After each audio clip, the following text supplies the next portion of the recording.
எல்லாம் இன்பமயம்.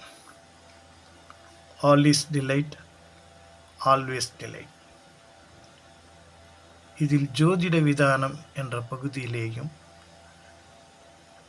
சில வழிகாட்டுதல் என்பதற்காக நாம் இன்று ஒரு செய்தியை பதிவிடுகிறோம். வருகிற ஞாயிற்றுக்கிழமை அமாவாசையும் இருக்கிறது. அன்றைய தினத்திலே நாகவகரணம் என்ற கரணம் இருக்கிறது. இந்த நாகவகரணம் என்பது என்ன?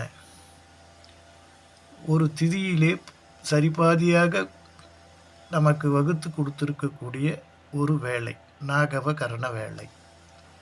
இந்த நாகவகரண வேலையை பயன்படுத்தி கொண்டு ராகு கேது தோஷம், சர்பதோஷம் என்று நமது ஜோதிடர்கள் சொல்லுவதை கருத்திலே கொண்டு, அதே நேரத்திலே திருமணத்தடை, புத்திரபாக்கியத்தடை இவைகளையும் தரக்கூடிய ஒரு தோஷம் ராகு கேது தோஷம்.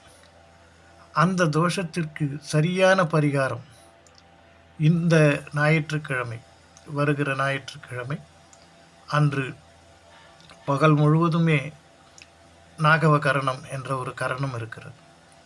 இந்த நாகவகரண வேளையிலே காலையிலே நாம் அந்த நாகருக்கு அபிஷேகம் செய்து, அந்த நாகருடைய திருமேனி நினையும் வர்ணம் மஞ்சள் பூசி, அத்தோடு அருகம்புல் மாலையும் தர்பை மாலையும் சாத்தி பூஜை செய்தால் நாகதோஷம் விலகும், திருமணத்தடை தீரும்.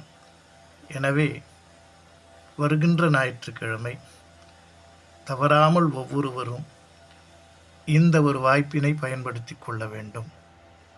திருக்கழுக்குன்றம் பக்கத்திலே வீராபுரம் கிராமத்திலே ஜேஷ்டாதேவி என்ற கோயிலிலே நாகரே தனக்கு இப்படி உருவம் வேண்டும் என்று காட்சி தந்து அங்கே ஸ்தாபிதம் செய்யப்பட்டுள்ளது.